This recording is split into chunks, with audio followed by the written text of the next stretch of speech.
पहले क्वेश्चन लिख लो। देखो ये closed container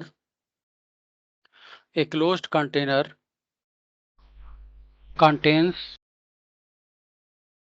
a homogeneous mixture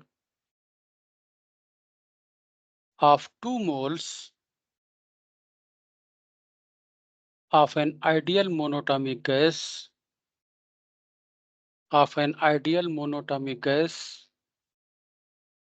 bracket में लिख लो gamma is equal to 5/3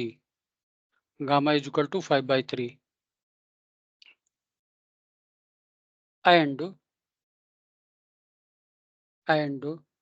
1 mole of an ideal diatomic gas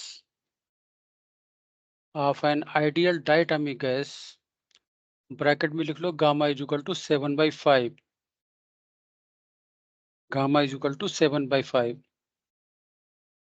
Here gamma is the ratio of the specific heats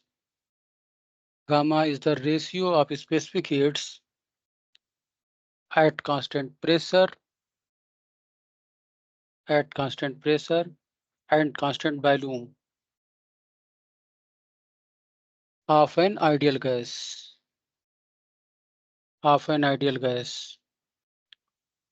The gas mixture does a work of 66 joule. The gas mixture does a work of 66 joule when heated at constant pressure. The change in its internal energy is change in internal energy find करनी है।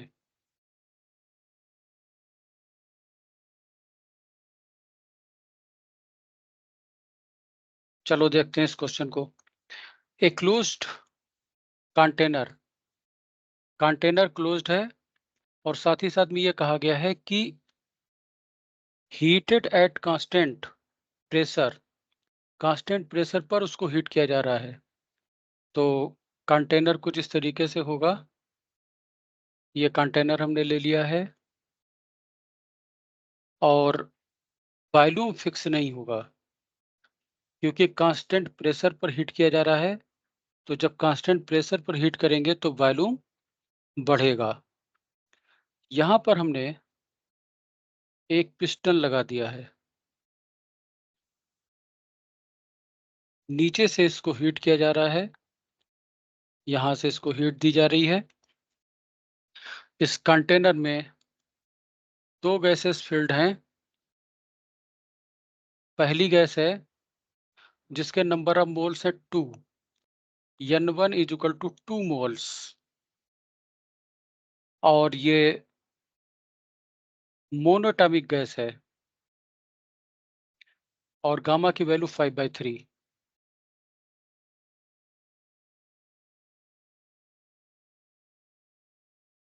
Gamma की value 5/3। तो इसके लिए gamma 1 लिख लेते हैं। हम लोग जानते हैं gamma is equal to 1 + 2/f। तो इस गैस के लिए गामा की वैल्यू अगर हम 5/3 लिखते हैं तो 1 + 2/f, f का मतलब f1।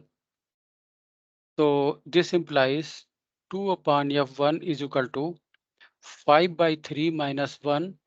तो f1 इज इक्वल टू हो जाएगा 3। और वैसे भी हमको पता है कि मोनोटॉमिक गैस के लिए डिग्री ऑफ फ्रीडम f की वैल्यू होती है 3 के बराबर। तो f1 की वैल्यू 3 हो जाएगी पहली गैस के लिए। जो दूसरी गैस इसके अंदर फिल्ड है that is 1 mole of ideal diatomic N2 is equal to 1 mole ideal diatomic gas है और गामा 2 लिख लेते हैं। इसकी वैल्यू दे रखी है 7/5। तो इसके लिए f की वैल्यू क्या हो जाएगी 7/5 is equal to 1 + 2 upon F2.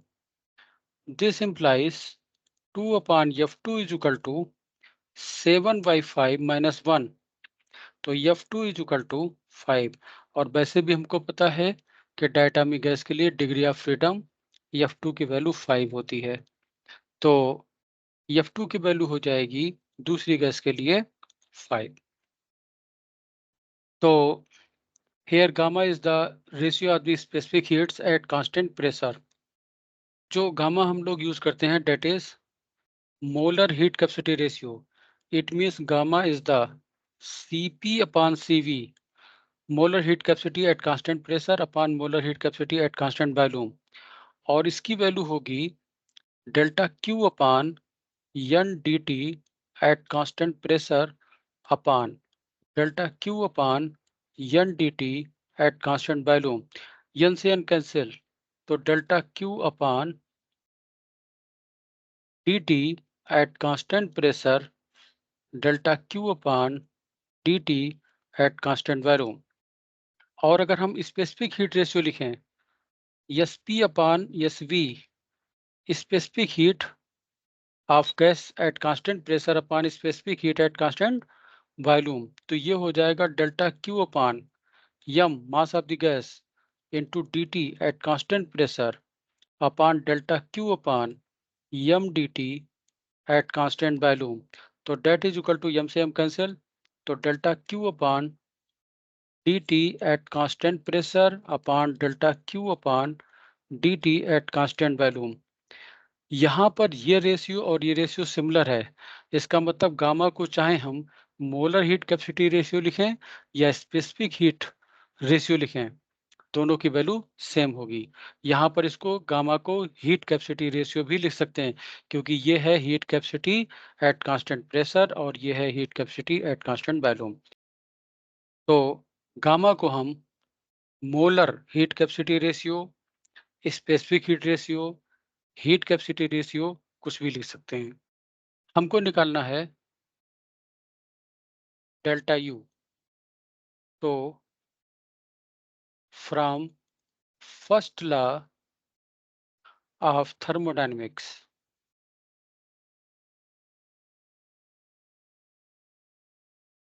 From first law of thermodynamics, delta Q is equal to delta U plus delta W.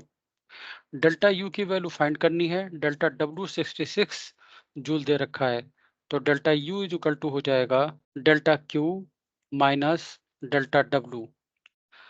Delta Q heat दी जा रही है एट कांस्टेंट प्रेशर पर, तो Cp is equal to delta Q upon n delta T at constant pressure, तो delta Q is equal to हो जाएगा n Cp delta T, और ये हमने लिखा है मिक्सचर के लिए। तो यहाँ पर n इज इक्वल टू हो जाएगा total number of moles n1 plus n2, 2 plus 1 that is equal to 3, और Cp फॉर द मिक्सचर के लिए रिलेशन होगा Cp is equal to n1 Cp1 plus n2 Cp2 upon n1 plus n2। तो n की value हो जाएगी 3 और Cp की जगह पर इस रिलेशन को यूज करेंगे, n1 की वैल्यू हो जाएगी 2, n1 की वैल्यू हो जाएगी 2, Cp1 की वैल्यू हो जाएगी F1 by 2 plus 1 into R. R is the universal gas constant. पहली गैस मोनोटॉमिक है और उसके लिए F की वैल्यू है 3, तो यहाँ पर हो जाएगा 3 by 2 plus 1 into R. It means 5 by 2 into R. तो Cp1 की वैल्यू हो जाएगी 5 by 2 into R प्लस दूसरी गैस के लिए N2 की वैल्यू है 1 और Cp2 की वैल्यू हो जाएगी F2 by 2 plus 1 into R। F2 की वैल्यू दे रखी है 5 अपॉन 2 प्लस 1 इंटू आर, तो ये हो जाएगा 7/2 इंटू आर। तो यहाँ पर लिखेंगे 7/2 इंटू आर अपॉन 2 प्लस 1, और यहाँ पर हो जाएगा डेल्टा टी। तो इसको लिख सकते हैं 3 से 3 कैंसिल, यहाँ पर 2 से 2 कैंसिल, ये हो जाएगा 5R plus 7/2 R into delta T. तो ये हो जाएगा 17/2 into R into delta T. ये हमारा निकला डेल्टा क्यू, लेकिन हमें आर डेल्टा टी की वैल्यू और चाहिए, तो इसको हम निकालेंगे वर्क डन से। Delta W is equal to given है 66 जूल, तो डेल्टा डब्ल्यू की वैल्यू हो जाएगी P into delta V, pressure constant है, तो इसको लिख सकते हैं delta P V, this is equal to delta P V की जगह पर लिख सकते हैं N R T. N constant है, आर कांस्टेंट है, बाहर निकाल लेते हैं, यहाँ पर हो जाएगा डेल्टा टी। डेल्टा डब्ल्यू की वैल्यू दे रखी है 66, N is the total number of moles 3, R delta T, तो are delta T is equal to हो जाएगा 22। आर डेल्टा टी की यहाँ पर वैल्यू प्लेस कर देते हैं, तो ये हो जाएगा 17/2 मल्टीप्लाइड बाई 22, तो ये हो जाएगा 17 इंटू 11,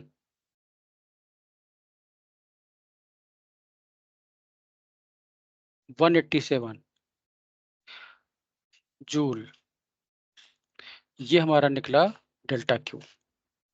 तो जो हमारी पहली क्वेश्चन थी delta U is equal to delta Q minus delta W, इसमें डेल्टा क्यू की वैल्यू प्लेस करते हैं 187 माइनस डेल्टा डब्ल्यू की वैल्यू प्लेस करते हैं 66, तो ये हो जाएगा 1, यहाँ पर 2, यहाँ पर 1, तो delta U is equal to हो जाएगा 121 जूल, और यही हमारा आंसर होगा। नोट कर लो।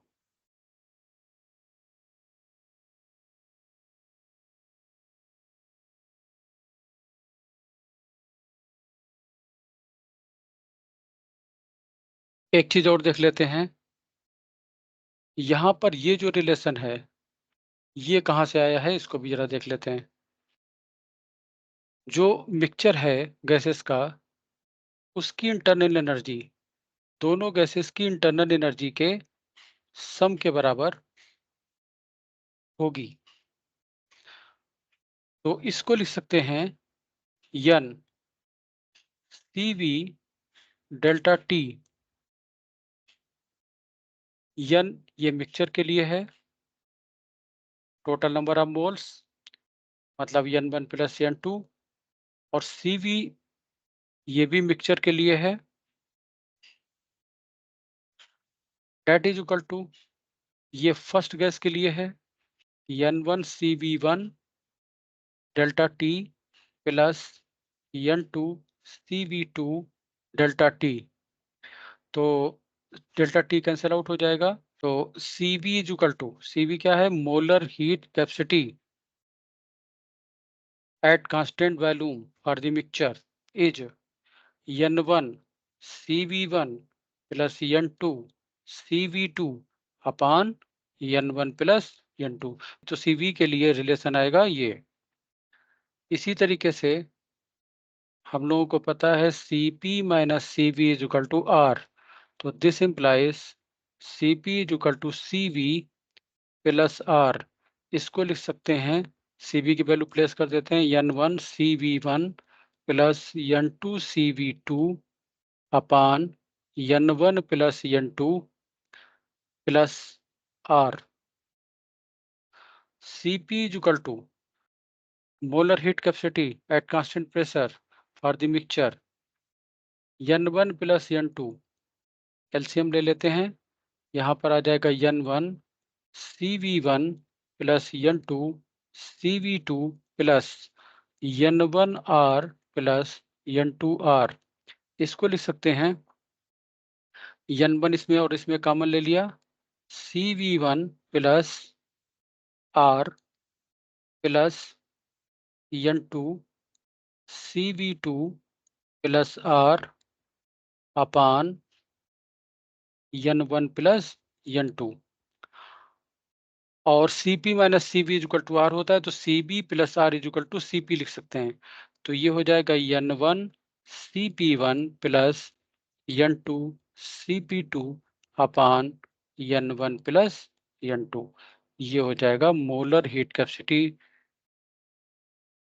Of mixture eight constant pressure. इसका रिलेशन हो जाएगा ये।